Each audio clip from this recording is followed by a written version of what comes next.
you saw a supermodel wandering along in baggy dungarees, you might not know it, but underneath there's a rocking hot body.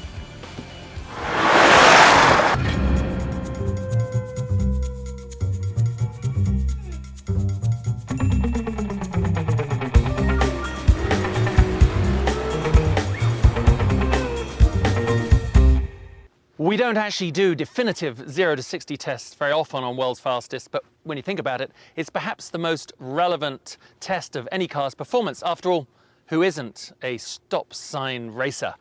But, you know, with all these cars' amazing performance these days, 150 miles an hour, 160 miles an hour, you never get the chance to do that. So for my 0 to 60 test on this week's show, I thought, what car will I choose? After all, there are some pretty competitive ones out there. Starting with the BMW M5, 3.7 seconds. The Bentley Continental GT Speed, 4.2 seconds. Ferrari FF, 3.7 seconds. Aston Martin Vanquish, 4.0 seconds. Lexus LFA, 4.0. Mercedes SLS GT, 3.7 seconds. But the car that most surprisingly can absolutely wipe the floor with that lot is this. Prepare, as I was, to be amazed. I mean, in some ways it's unremarkable, but that's the magic of the S8. It's one of those cars, definitely, that when you see it next to you at the traffic lights, you kind of go, oh, what's that? And then, of course, it blow your bloody doors off. It is in every way a full-size executive Uber luxury sedan. So, as you can see, it is a big car, although it has this magnificent sort of stature and squat on the road. It is kind of low and wide. And signature Audi things like the massive grille here. It rides on appropriately massive 21-inch rims. And at the back here, it's got quad pipes and this aluminium-looking strip in between them. But here's a surprising tidbit of information. It's actually heavier than nearly all of its competition, and yet it's faster. And it achieves that, obviously, by sheer, brute German force. And that's under here. So there it is. It almost looks a bit shoehorned in there, but that is probably one of the most powerful V8s you'll ever see. 520 horsepower, 479 foot-pounds of torque, and it's force-fed by two highly efficient turbochargers.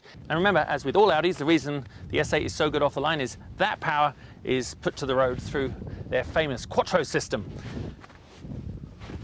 And inside, well, of course, it has that extraordinary level of luxury. It's not opulent, it's just very sophisticated, as you'd expect from Audi's top flagship car. Although I'm not sure Audi ever really intended for the passengers in the rear to be the focus of attention. It really is a driver's car. Well, that's it, the S8 Audi. Super cool, super luxurious. With those levels of performance, I guess it has to be experienced to be believed. Let's go and do 0 to 60. See how fast we can make this big German mama go. All right.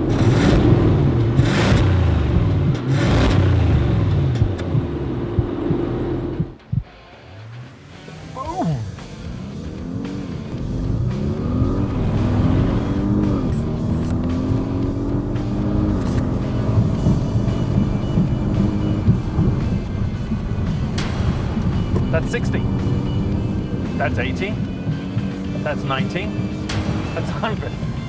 Bloody hell. I kept on feeling I should be like pulling back on the steering wheel like a yoke instead of hitting the brakes there. That was outstandingly impressive. It's a big car and it's a heavy car, just a tad over 4,600 pounds, and it'll do 3.5 seconds from 0 to 60. Whoa.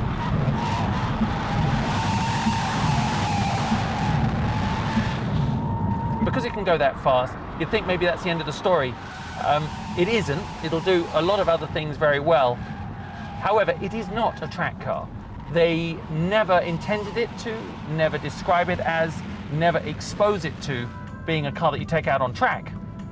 But for everything else it's doing through these corners, it's when you get mid-corner here, find your line, get hard on it, bloody hell, it just kind of gorges itself on torque.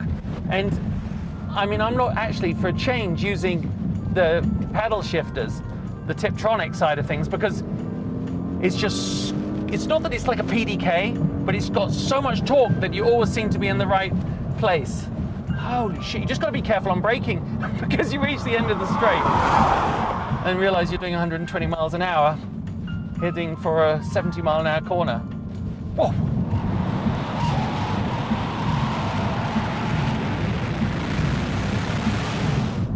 So that's probably the time to talk about the brakes. And when you hit them, massive steel vented rotors, and they do slam it to a stop. Now, for any of you that have been out on a racetrack and had the chance to drive more than one type of car, you know that you always have to modify what you do to suit the vehicle you're in. Front-wheel drive, rear-wheel drive, all-wheel drive, front engine, rear engine, mid-engine. There's a lot of variables, and you kind of cut your cloth accordingly. So when you have a big, heavy, super fast car like the S8, the first thing you do is have to accept and allow for the fact that from turning, when you come off the straight and come off the brakes, there's going to be quite a lot of weight transfer. So it buries the nose, and I come off and it rolls and takes a set, just like that. And then you're able to sort of adjust from there. If you did go in too hard, you're just going to plow off as though you're in a John Deere tractor.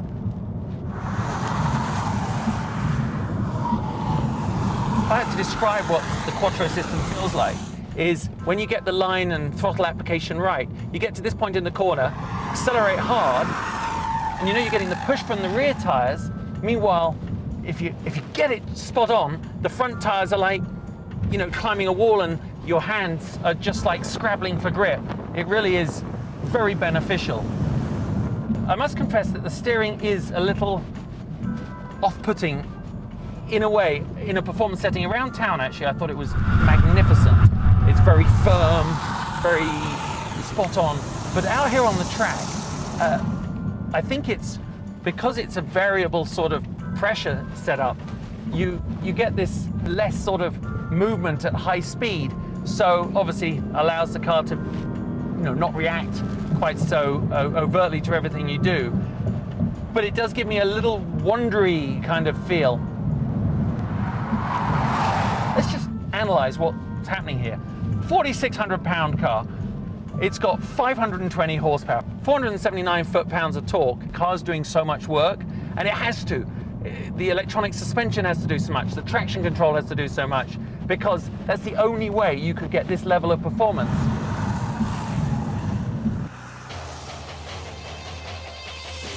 It's almost like one of those top assassins that you see in a movie, who gets in and out, does the job, kills the bad guy, and everyone's left wondering, what the hell was that? It's just surprising, I guess is the point I'm trying to say.